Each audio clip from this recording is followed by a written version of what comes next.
So we're out with the S12 today. In this video, we're going to be chucking these Nismo bushes in the lower control arms. So we've got a full set of Nismo front and rear lower control arm bushes, and yeah, we'll get to chucking them in today. So bit of a backstory on this car, and probably the main reason why it's still here, to be honest. Sentimental value. I bought this car when I was 18, so all the way back in 2008. It was the first turbo car I'd ever owned. Came with a CA18 DET in it, and yeah, it was the first car I'd ever done any, I'd say, real drifting in. I'd messed around in cars previously in bits and pieces, or with naturally aspirated CA20s in them and just lock diffs, but this car sort of progressed my skill a fair bit. It was the first car I ever took to the track, and that was a massive eye-opener. Just the additional speed and skill required for that was on a different level, something I hadn't experienced before. So yeah, this car's been with me for a long time. There was a period where I almost got rid of it. It almost went to a scrapyard. Yeah, just couldn't bring myself to get rid of it. So yeah, it's still hanging in there. So yeah, a bit of a backstory just for those who didn't know what this car was to me. But yeah, currently it doesn't have a steering rack in it, so it's a massive pain in the ass to move around. So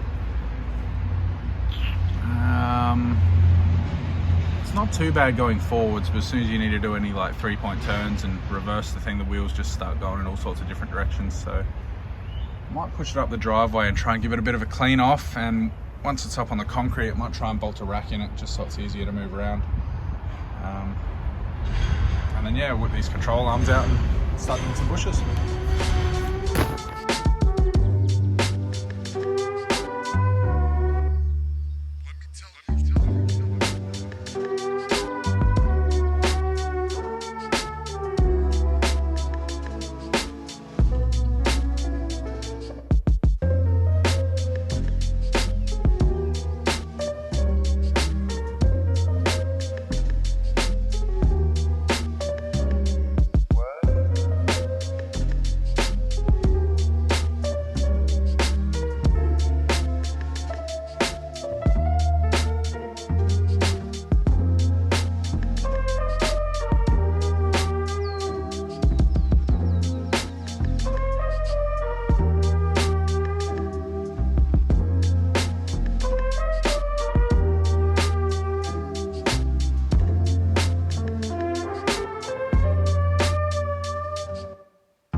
Alright, well, we've got the front LCAs out of the car now. I just went ahead and stripped all the ball joints and the bushes out of them already, so they're all ready to go.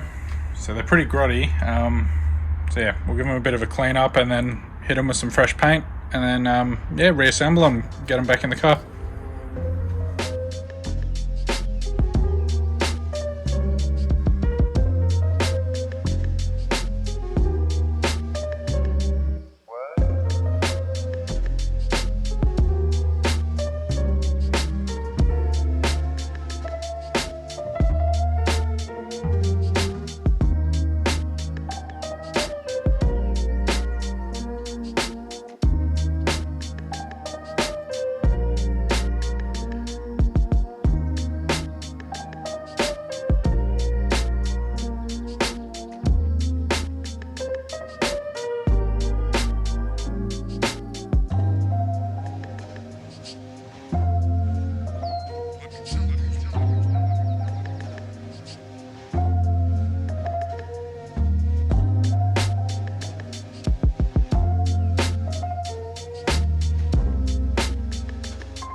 Alright, so that's one arm done.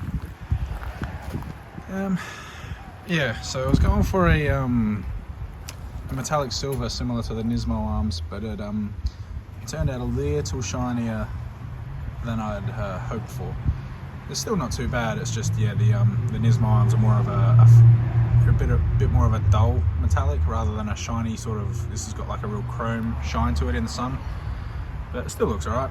But yeah, we got the fresh Nismo bush in here, pressed in, and reused the old ball joint because it was still in good nick. So yeah, just cleaned up the boot, ran a thread chaser over the threads on the end of the ball joint and pressed that back in, so he was all good. And yeah, so that's that done. Unfortunately nicked it just after I finished painting it and dropped it. A little bit unfortunate. I'll touch that up with a little bit of extra paint.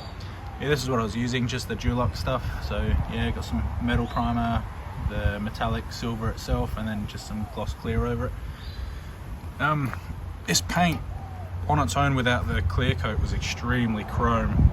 The clear coat sort of dulled it down a little bit, which was nice. It took the edge off of it, because I didn't really want them to be like a chrome silver. I just wanted them to be a metallic silver. So you sort of get up close, you can sort of see the flake in it. But yeah. So I've got the other one over here. Yeah, same process. This one's just waiting for the primer to dry. So, but yeah, that's that all done. So I'll finish that last control arm up and then chuck it back in the car, and then I can move on to the rears. So yeah, I might make a separate video for that one, because this one's starting to drag out a bit already probably. Yeah, so a bit of an update on what's going to happen with the car from here.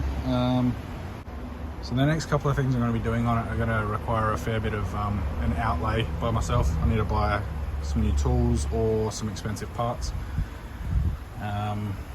One of the next things I want to do is obviously clear all of this crap out of the interior. I'm putting a S13 steering column in it, so I need to build a well, cobwebs everywhere from sitting out the back.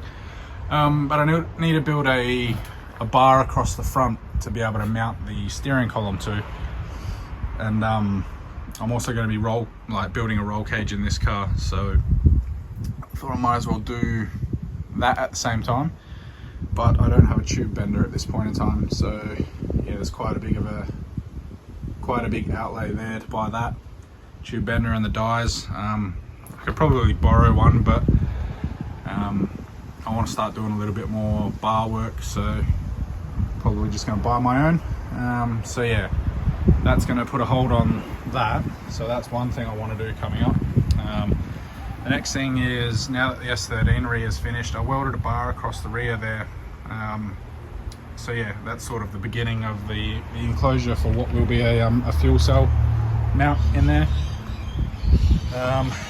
But yeah, I'm undecided on whether I just want a generic fuel cell, a cheaper one, or do it all in one unit, get the radium set up with the enclosed surge tank and fuel pump set up. So I'd really like to do that. It's just a bit more expensive, but at the same time you don't need to buy a external surge tank and all the extra crap that goes along with that, fittings wise and hose. It's all enclosed, so spend a bit more money on the initial parts and then save a little bit on all of that and the headache of running it all. So I don't know, see where that ends up. So there's that, and then also the body kit. So as most people would be aware, I've got an AE86 front bumper on this car. So I also want to get the side skirts and rear bumper as well. So yeah, there's those three sort of big things that I want to try and tackle next. So yeah, roll cage, fuel cell and body kit. Not sure in which order, but yeah, all of them are quite expensive. This car by no means is a priority at the moment either. The R34's sort of, you know, taking center stage, and then, you know, driving a 180 from time to time. So yeah, the S12 sort of gets leftovers as far as time and money goes anyway. So yeah, we'll see how that all goes. So yeah, that's the plans anyway. So hopefully I'll get to doing a little bit more work on this coming up. not let it sit in the corner of the yard for another 12 months without touching it. So yeah, anyway, I'm going to finish up those front control arms, get those bolted in, and then I'll start a new video with those rears, because I'll be bracing those as well. Whereas these front ones, these were in my 180SX, so they're already braced up. So yeah, the next video I'll be making my own braces for the rear control arms, so it'll be a little bit more involved. So yeah, thanks for watching if you made it all the way to the end, and yeah, hopefully there'll be more S12 content coming out soon. So cheers.